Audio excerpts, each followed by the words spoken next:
Hi hello, ಎಲ್ಲರೂ ಹೇಗಿದ್ದೀರಾ?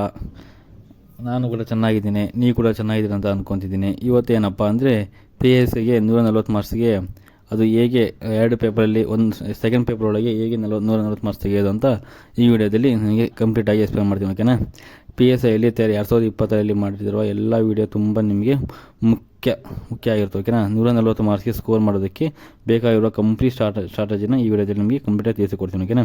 Important topic ಆಗಿರ್ಬೋದು, ಆಮೇಲೆ ಟೈಮ್ ಟೇಬಲ್ ಹೇಳ್ತೀನಿ, ಆಮೇಲೆ PUQ ಅನಾಲಿಸಿಸ್ ಎಲ್ಲವನ್ನು ನಾನು ಈ ವಿಡಿಯೋದಲ್ಲಿ ನಿಮಗೆ ಸ್ಪಷ್ಟವಾಗಿ ತಿಳಿಸಿಕೊಡುತ್ತೇನೆ. ಓಕೆನಾ? ಈ ವಿಡಿಯೋನ ಪ್ಲೀಸ್ ಕೊನೆ ತನಕ ನೋಡಿ. ಹಾಗೆ ಇದು ಒಂದು ಮಾಹಿತಿ ಕೇಳಿಕೊಂಡರೂ ಮಾರ್ಕ್ಸ್ ಕಳೆದುಕೊಳ್ಳಬೇಡಿ. ಓಕೆನಾ? ನಿಮಗೆ ಈ ವಿಡಿಯೋ ಇಷ್ಟ ಆದರೆ ಪ್ಲೀಸ್ ಕೊನೆ ತನಕ ನೋಡಿ. ಹಾಗೆ ನನ್ನ ಚಾನಲ್ ಸಬ್ಸ್ಕ್ರೈಬ್ ಮಾಡಿ, ಇದೇ ಥರ ಸಪೋರ್ಟ್ ಮಾಡ್ತಾಯಿರಿ. ಏನಪ್ಪ ಅಂದರೆ ನನ್ನ ಚಾನಲ್ ಇಷ್ಟು ದಿನ ಆದರೂ ಯಾರು ಸಬ್ಸ್ಕ್ರೈಬ್ ಮಾಡ್ತಾಯಿಲ್ಲ, ತುಂಬ ವಿಡಿಯೋ ಹಾಕಿದ್ದೀನಿ, ಪ್ಲೀಸ್ ಸಪೋರ್ಟ್ ಮಾಡಿ ಗಾಯ್ಸ್. ಏನಪ್ಪ ಅಂದರೆ PSIಯಲ್ಲಿ ಎರಡು ಇರ್ತವೆ.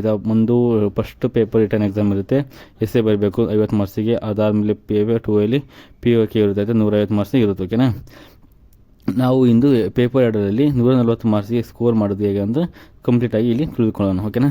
ಏನಪ್ಪ ಅಂದರೆ ಟಾಪಿಕ್ 2 ಅಂದರೆ ಮೋಸ್ಟ್ ಇಂಪಾರ್ಟೆಂಟ್ ಸಬ್ಜೆಕ್ಟ್ ಬಗ್ಗೆ ಇವತ್ತು ಪೇಪರ್ 2ಅಲ್ಲಿ ಅತ್ಯಂತ ಇಂಪಾರ್ಟೆಂಟ್ ಬಗ್ಗೆ ಸ್ಕೋರನ್ನು ಇವತ್ತು ಈ ವಿಡಿಯೋದಲ್ಲಿ ಕಂಪ್ಲೀಟಾಗಿ ತಿಳ್ಕೊಳ್ಳೋಣ. ಓಕೆನಾ? ಪೇಪರ್ 2 ಒಳಗೆ ಏನು ಬರುತ್ತಪ್ಪ ಅಂದರೆ 40 ಮಾರ್ಕ್ಸ್ಗೆ ಇಂಡಿಯನ್ ಪಾಲಿಟಿಕ್ ಬರುತ್ತೆ. ಓಕೆನಾ? ಅದರಲ್ಲಿ ಫಂಡಮೆಂಟಲ್ ರೈಟ್ಸ್ ಕೇಳ್ತಾರೆ, ಆಮೇಲೆ DPSC ಕೇಳ್ತಾರೆ, ಪ್ರೆಸಿಡೆಂಟ್ PM ಗವರ್ನರ್ ಕೇಳ್ತಾರೆ, ಪಾರ್ಲಿಮೆಂಟ್ ಜುಡಿಷಿಯರಿ ಬಗ್ಗೆ ಪಾಲಿಟಿ ಬಗ್ಗೆ 40 ಮಾರ್ಕ್ಸ್ಗೆ ಕಂಪಲ್ಸರಿ ಕ್ವಶನ್ ಕೇಳ್ತಾರೆ.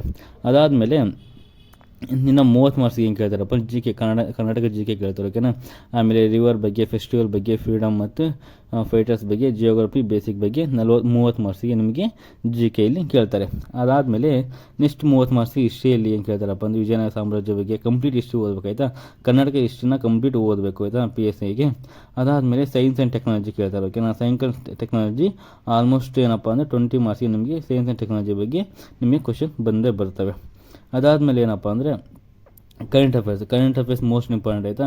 ನೀವು ಕರೆಂಟ್ ಅಫೇರ್ಸ್ ನೀವು ಅಟೆಂಡ್ ಮಾಡಬೇಕಂದ್ರೆ ರಿಮೈನ್ 1 ವರ್ಷದಿಂದ ಇಲ್ಲ ಮಿನಿಮಮ್ 6 ತಿಂಗಳು ನೀವು ಕರೆಂಟ್ ಅಫೇರ್ಸ್ ಇಲ್ಲಿ ಓದಿರಬೇಕಂತ ಅವರು ನೋಟಿಫಿಕೇಶನಲ್ಲಿ ತಿಳಿಸಿದ್ದಾರೆ.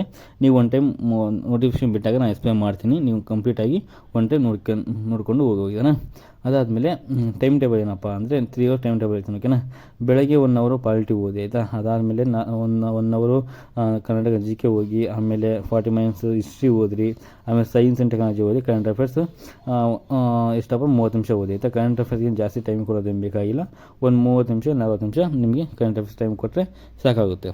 ಅದಾದಮೇಲೆ ವೀಕ್ಲಿ ಪ್ಲ್ಯಾನ್ ಏನಪ್ಪ ಅಂದರೆ ಮಂಡೇ ನೀವು ಪಾಲಿಟಿ ಓದಿ, ಟ್ಯೂಸ್ಡೇ ಹಿಸ್ಟ್ರಿ ಓದಿ, ವಿಜ್ಞಾನ ಒಳಗೆ ಕರ್ನಾಟಕ GK ಓದಿ, ಹಾಗೆ ಥರ್ಸ್ಡೇ ಒಳಗೆ ಸೈನ್ಸ್ ಆ್ಯಂಡ್ ಟೆಕ್ನಾಲಜಿ ಓದಿ, ಫ್ರೈಡೇ ಅಂದರೆ current affairs complete current affairs ಓದಬೇಕಂದ್ರೆ 1 ವೀಕ್ದು ಫ್ರೈಡೇ ಕಂಪ್ಲೀಟ್ ಕರೆಂಟ್ ಅಫೇರ್ಸ್ ಓದಬೇಕು. ಆಮೇಲೆ ವೀಕೆಂಡ್ ಒಳಗೆ ನೀವು POQ ಮತ್ತು ರಿವಿಸನ್ ಮಾಡಬೇಕಾಯ್ತಾ. ನೀವೇನಾದರೂ ಎಲ್ಲರೂ ಬೇರೆ ಕಡೆ ಕೋಚಿಂಗ್ ತಗೊಂತಿದ್ರೆ ಸಂಡೇ ಟೈಮ್ ಒಳಗೆ ನಿಮಗೆ ಮಾರ್ಕ್ ಟೆಸ್ಟ್ ಕೊಡ್ತಿರ್ತಾರೆ ಆಯಿತಾ. ಕೋಚಿಂಗ್ ಸೆಂಟರ್ ಒಳಗೆ ನೀವು ಹೋಗಲ್ಲಿ ಮಾರ್ಕ್ ಟೆಸ್ಟ್ ಅಟೆಂಡ್ ಮಾಡಬೇಕು. ಇಲ್ಲಾಂದರೆ ನೀವು ಒಂದು ಟಾಪಿಕ್ ಓದಿರ್ತೀರಲ್ವ, ಆ ಟಾಪಿಕ್ ಓದಿದ ಮೇಲೆ ಆ ಟಾಪಿಕ್ದು ನಿಮಗೆ ChatGPT ಒಳಗೆ ಆ ಟಾಪಿಕ್ ಆಗಿದ್ದರೆ ಆ ಟಾಪಿಕ್ MCQ ಕೊಡ್ತಾರೆ ಆಯಿತಾ. ನೀವು ಯಾವ ಲೆವೆಲ್ ಕೇಳಿದ್ದೀರಾ ಆ ಲೆವೆಲ್ ನಿಮಗೆ MCQ ನಿಮಗೆ ChatGPT ಕೊಟ್ಟೇ ಕೊಡುತ್ತೆ.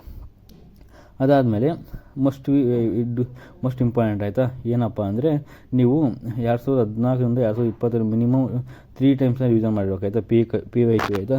PYQ ಆಲ್ಮೋಸ್ಟ್ 2012ರಿಂದ 2025 ಮಟ್ಟ ನೀವು PYQ ಓದಲೇಬೇಕು. PYQ ಓದಿದರೆ ನಿಮಗೆ ಅರ್ಥ ಆಗುತ್ತೆ ಆಯಿತಾ, ಯಾವ ಥರ ಕ್ವಶನ್ ಬರುತ್ತೆ, ನಾವು ಯಾವ ಥರ ಅಟೆಂಡ್ ಮಾಡ್ಬೋದು ಅಂತ ನಿಮಗೆ ಅರ್ಥ ಆಗುತ್ತೆ. ಹಾಗಾಗಿ ನೀವು 2012ರಿಂದ ಇಲ್ಲಿ 2014ರಿಂದ 2025 ಮಟ್ಟ ನೀವು 3 ಟೈಮ್ಸ್ ಆದ ನೀವು PYQ ಓದಲೇಬೇಕು.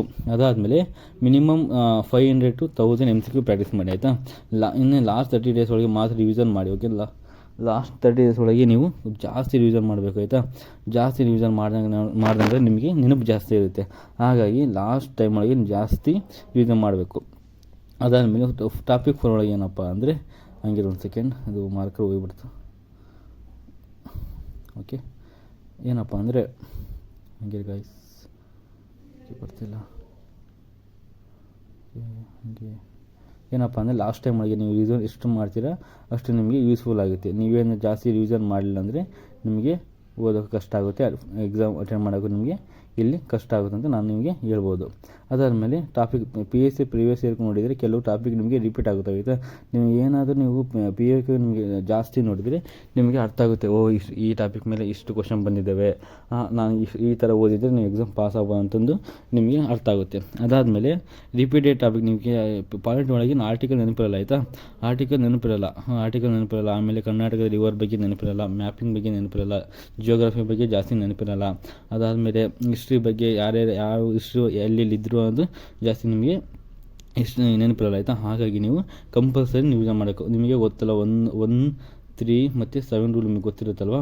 ಈ ಥರ ರೂಲ್ ನೀವು ಫಾಲೋ ಮಾಡಿದರೆ ಆಲ್ಮೋಸ್ಟ್ ನಿಮಗೆ ಎಕ್ಸಾಮ್ ಕ್ಲಿಯರ್ ಮಾಡೋದು ಆಲ್ಮೋಸ್ಟ್ ನಿಯರ್ ಇರುತ್ತೆ. ಓಕೆನಾ, ಜಾಸ್ತಿ ಏನಪ್ಪ ಅಂದರೆ POKನ ಜಾಸ್ತಿ ಓದಿ. ಅದಾದಮೇಲೆ ಏನಪ್ಪ ಅಂದರೆ POK ಜಾಸ್ತಿ ಓದಾದ್ಮೇಲೆ ನೀವು ಜಾಸ್ತಿ ರಿವಿಷನ್ ಮಾಡ್ತಿರಬೇಕು. ಈಗ 1, 3, 7 ರೂಲ್ ಹೇಳಿದ್ನಲ್ವ, ಅದನ್ನ ಜಾಸ್ತಿ ರಿವಿಷನ್ ಮಾಡ್ತಾ ಹೋದರೆ ನಿಮ್ಗೆ ಜಾಸ್ತಿ ನೆನಪಿರುತ್ತೆ, ನೀವು ಜಾಸ್ತಿ ಬೇಗ ಎಕ್ಸಾಮ್ ಕ್ಲಿಯರ್ ಮಾಡ್ಬೋದು. ಓಕೆನಾ, ಇದಿಷ್ಟು ಪೇಪರ್ 2 ಅಲ್ಲಿ ನಿಮ್ಮ PSI ಬಗ್ಗೆ ನಾನು ಹೇಳಿದ್ದು. ಅದಾದ್ಮೇಲೆ ಇನ್ನೊಂದು ಪೇಪರ್ 1 ಒಳಗೆ ಯಾವುದು ಎಸ್ಸೆ ಯಾವ ಥರ ಬರೆಯೋದು ಅಂತ ನಿಮಗೆ ನೆಕ್ಸ್ಟ್ ವೀಡಿಯೋದಲ್ಲಿ ನಿಮ್ಗೆ ಹೇಳ್ತೀನಿ. ಓಕೆನಾ, ನಿಮಗೇನಾದರೂ ನಾನು PSI ಬಗ್ಗೆ ಈ ವಿಡಿಯೋ ನಿಮಗೆ ಇಷ್ಟ ಆಗಿದೆ, ಪ್ಲೀಸ್ ನನ್ನ ಚಾನಲ್ ಸಬ್ಸ್ಕ್ರೈಬ್ ಮಾಡಿ. ಇಷ್ಟೊತ್ತು ನನ್ನ ವಿಡಿಯೋ ನೋಡೋಕ್ಕೆ ಧನ್ಯವಾದಗಳು. ಹಾಗೆ ಲೈಕ್ ಮಾಡಿ, ಕಮೆಂಟ್ ಮಾಡಿ, ಸಬ್ಸ್ಕ್ರೈಬ್ ಮಾಡಿ, ಹಾಗೆ ಬೆಲ್ ಐಕನ್ ಕ್ಲಿಕ್ ಮಾಡಿ. ಓಕೆನಾ, ಟುಮಾರೋ ವಿಡಿಯೋದಲ್ಲಿ PSI ಇಲ್ಲಿ ಫಸ್ಟ್ ಪೇಪರ್ ಬಗ್ಗೆ ಹೇಳ್ತೀನಿ. ಇಲ್ಲಾಂದರೆ PSI ಮೋಸ್ಟ್ ರಿಪೀಟೆಡ್ POK ಇರ್ತಲ್ಲ, ಅದ್ರ ಬಗ್ಗೆ ನಿಮಗೆ ನಾಳೆ ಇಲ್ಲ ಎಕ್ಸ್ಪ್ಲೇನ್ ಮಾಡ್ತೀನಿ. ಓಕೆನಾ, ನಿಮಗೆ ನೆಕ್ಸ್ಟ್ ಯಾವ ಟಾಪಿಕ್ ಬೇಕು ಅದು ಆ ಟಾಪಿಕ್ ಬಗ್ಗೆ ಕಮೆಂಟ್ ಮಾಡಿ. ಓಕೆನಾ, ಏನು ನಿಮ್ಮ ಫ್ರೆಂಡ್ಸ್ಗೆ ಶೇರ್ ಮಾಡಿ. ನಿಮ್ಮ ಫ್ರೆಂಡ್ಸಿಗೆ ಏನು ಗೌರ್ಮೆಂಟ್ ಏನೋ ಎಕ್ಸಾಮ್ ಪ್ರಿಪೇರ್ ಆಗಿದ್ದರೆ ನನ್ನ ಚಾನಲ್ ಶೇರ್ ಮಾಡಿ. ಓಕೆನಾ, ಇಷ್ಟೊತ್ತನ್ನು ವೀಡಿಯೋ ನೋಡೋದಕ್ಕಾಗಿ ಧನ್ಯವಾದಗಳು guys. Thank you so much.